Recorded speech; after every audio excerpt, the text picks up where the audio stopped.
یہ جو کچھ ہو رہا تھا 2022 میں اپوائنٹمنٹ کے اوپر، دیکھیں نا، مطلب آپ یہ بتائیے کہ آپ نے کبھی، چونکہ آپ اس کو کور کرتی رہی ہیں، ابھی آپ کتاب بھی لکھ رہی ہیں، آپ تو سارے چیفز کی ڈیٹا اور جمع کر رہی تھی کتابیں شابیں، تو بات یہ کہ کبھی آپ نے اس طرح کہ یہ جو گھمسان کا رند پڑا کہ ایک طرف جنرل فیض لگا ہوا ہے اپنے کام میں کہ عمران کو واپس لے آؤ تاکہ مجھے چیف بن جائے، عمران چاہتا ہے کہ وہ اس کو مل جائے، ادھر جنرل باجوہ بھی اپنی دوسری تیسری ایکسٹینشن کے لیے لابنگ کر رہے ہیں، اور جو 3-4 مزید جنرلز تھے نیچے، وہ جنرل اظہر اور دیگر، وہ بھی اپنی لابنگ کر رہے تھے.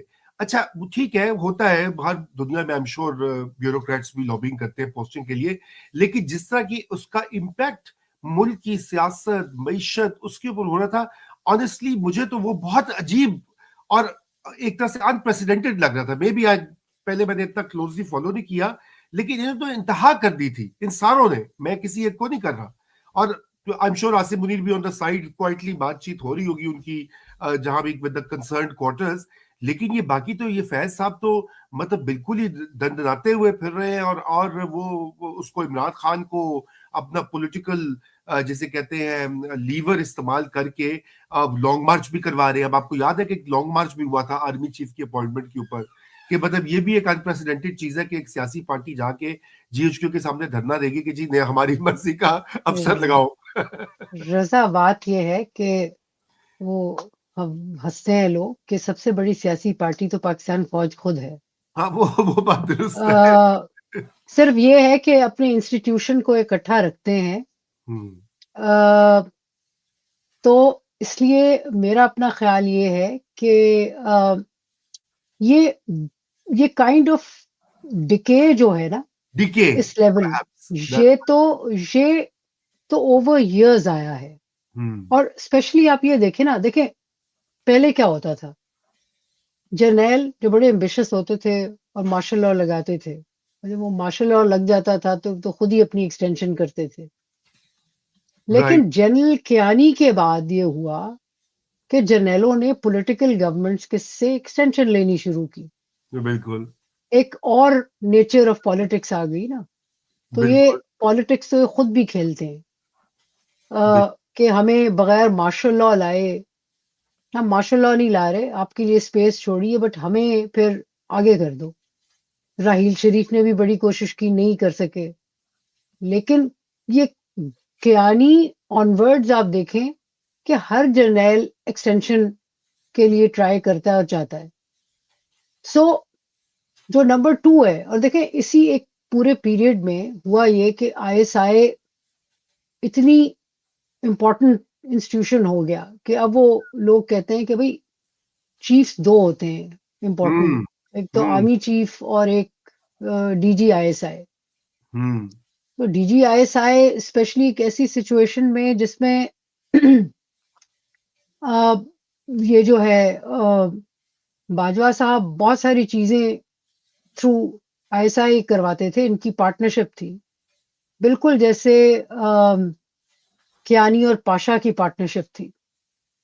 تو اس میں انہوں نے پرابلی یہی سوچا کہ اچھا بھائی میں بھی یہ مزہ چک کے دیکھ لوں.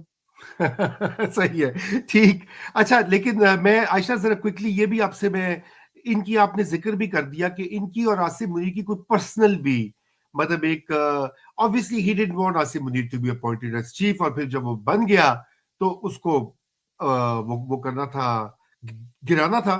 لیکن ذرا یہ بھی بات کر لیتے ہیں چونکہ اب یہ ساری باتیں ہو ہی رہی ہیں، تو یہ ٹی ایل پی والا جو معاملہ ہے اور بعد میں ٹی ٹی پی کی پالیسی ہے، بات درست ہے کہ یہ انسٹیٹیوشنل ایک فیصلے بھی تھے، لیکن آپ یہ سمجھتی ہیں کہ اس میں ایک پرسنل کتنا اس کا ایلیمنٹ تھا؟ کیونکہ ہم نے یہ بھی دیکھا کہ آئی S I over the years, ابھی آپ خود ہی کہہ رہی ہیں کہ 2 چیفز ہوتے ہیں. بہت سے لوگوں نے اس کے بارے میں لکھا، جب یہ امریکی ہر وقت یہی تو کمپلین کرتے تھے کہ ان کا کیوں نہیں ہے کنٹرول اس ادارے کے اوپر. تو یہ جو ٹی ایل پی مطلب بنائی جا رہی ہے، دھرنے والوں کو پیسے دیے جا رہے ہیں، پہلے بلایا جا رہا ہے، پھر بٹھایا جا رہا ہے، پھر بھیجا جا رہا ہے، پھر قاضی فائز عیسیٰ نے. ہاں جی Raza I am sorry but I don't agree.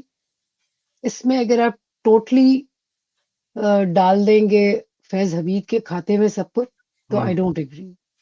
T L P کے ساتھ جو تھا وہ بھی انسٹیٹیوشنل تھا اور ٹی ٹی پی کے ساتھ تھا وہ بھی انسٹیٹیوشنل تھا. بلکہ مزے کی بات یہ کہ جو سارا کچھ عمران کے اوپر الزام دیا جا رہا ہے کہ جی وہ ٹی ٹی پی کو چاہتا تھا یہ وہ, Imran had nothing to do with that policy.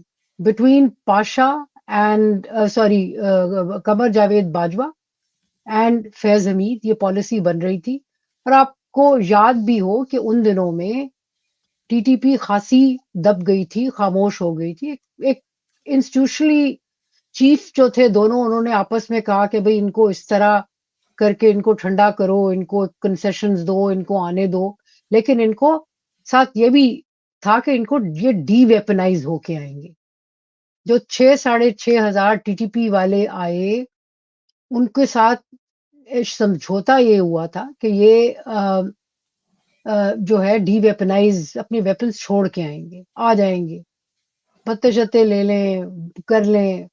دیکھیں کیونکہ مسئلہ یہ ہے, اور اگین میں آپ کو پیچھے پاس میں لے جاتی ہوں کہ جو میری جنرل ضیاء الدین ڈار سے بات ہوئی, جو کہ 3 سال ہم بھول جاتے ہیں کہ وہ ISI کے چیف بھی رہے, تو ان کا بیان یہ تھا کہ بھئی سوات کا مسئلہ کیا ہے, ان کو مولانا فضل اللہ وغیرہ ان کو اپنا شریعہ لگانے دو, باقی ملک جو ہے وہ اس کو کٹ آف کر کے اس کو ویسے ہی اپنے طریقے سے پرانے طریقے سے چلے گا. سو میں سمجھتی ہوں کہ انسٹیٹیوشنلی ایک سمپتھی اور ایک lack of understanding of these areas, مطلب کہ ایک زمانے میں socio economically Swat has been progressive, وہاں لیفٹ کی موومنٹس بڑی چلی ہیں وغیرہ وغیرہ. لیکن یہ جو ہمارے بہت سارے پنجابی جرنیل ہیں نا, معذرت کے ساتھ, یہ سمجھتے ہیں کہ پشتون اور وہ جو پشتون والی جو ہے اصل میں اس کا مطلب ہے شریعہ, اسلام, کنزرویٹزم, قتل و غارت. ایک کلچرل لیک آف انڈرسٹینڈنگ بھی ہے جس وہ کی تو وجہ ہے. سے ایسی پالیسیز پھر بنی جو کہ انسٹیٹیوشنل تھی. وہ تبدیلی آئی ٹی ٹی پی کے ساتھ, جو بریک آیا وہ جب عاصم منیر آئے, کیونکہ انہوں نے اس کو ریورس کیا, وہ چیف نے آ کے ریورس کر دی. پچھلے چیف کا یہی خیال تھا